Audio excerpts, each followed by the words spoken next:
Hey, it's our first one in the field. D.R.I, baby. This is true. So what's up? This is Diablo Valley Studios, Thrashbacks at thrashbacks.com.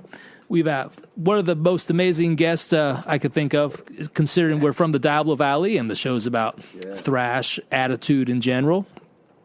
We've got Walter Monsta Ryan with us, the drummer. You know how we love drummers.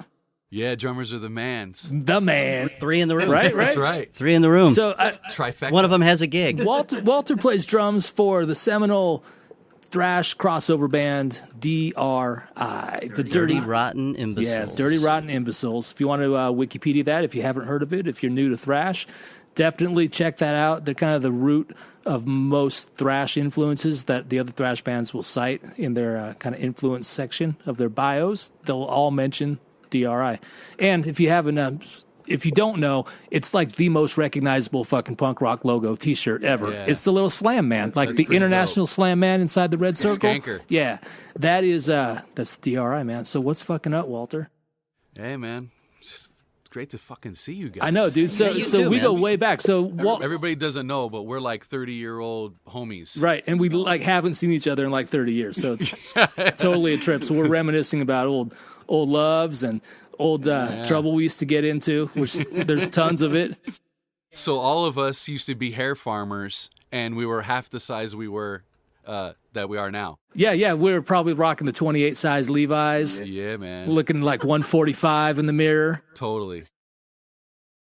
High tops, the leather jackets. squeezing into some spandex sometimes. You didn't do the spandex, did you? Nah. And I know we all drew the line at no face makeup either, except yeah. Brandon went to eyeliner, I believe. Yeah, well, Brandon, he was a handsome bastard. He could get away with it.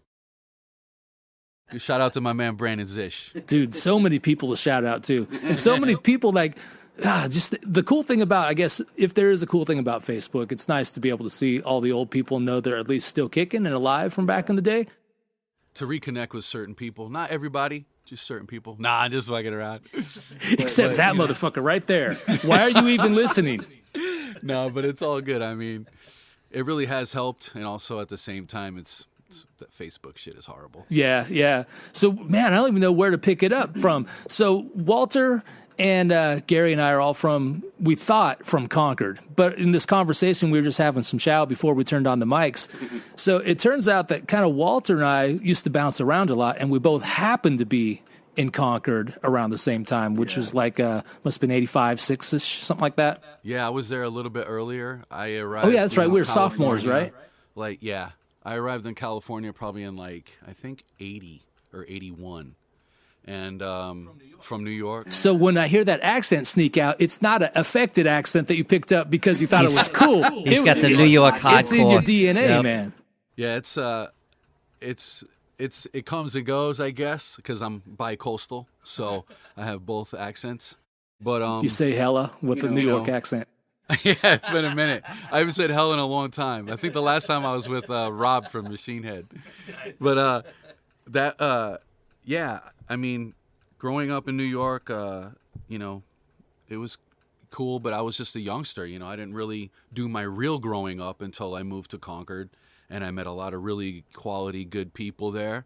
And I still, continue to talk to a lot of them people. And, shit, I remember being at Concord Bart after school one day, and these 2 punk rocker dudes walked up to me and handed me this cassette tape.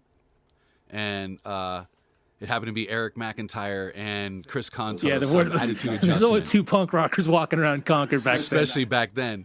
So. Oh, yeah, that's right. So they walked up and like, yo, check out our fucking demo, dude. And I'm like, wow, that's weird because I was like a hesher. I was a hair farmer, a metalhead. And, everybody who knows back in the day before crossover and before hardcore started, it was metal or punk. There was no in between. It was either or. And I was a closet punk rocker because I loved punk. I loved the attitude and the anger and the aggression and the grit and the grime. But I was a fucking metalhead, I love metal. And when I went home and listened to it, I was like, yo, these dudes are fucking sick. Yeah. And I fell in love with it, man. And, Yeah, it was fucking, it was gnarly, dude. I mean, you know, and Chris is one of my favorite drummers in the world. And, you know, I owe a lot to that dude, man. Like, when I started playing and shit, he was mad fucking, like, what do you call that? Like, supportive. Right. And we actually have kind of similar styles. And we like a lot of the same music. When did you first pick up the drums? Did you first pick them up after you got to Concord, or were you into it kind of before when you were back a kid? To be honest with you, like, I see pictures of me in diapers holding my dad's drumsticks beating on the furniture when I could barely walk.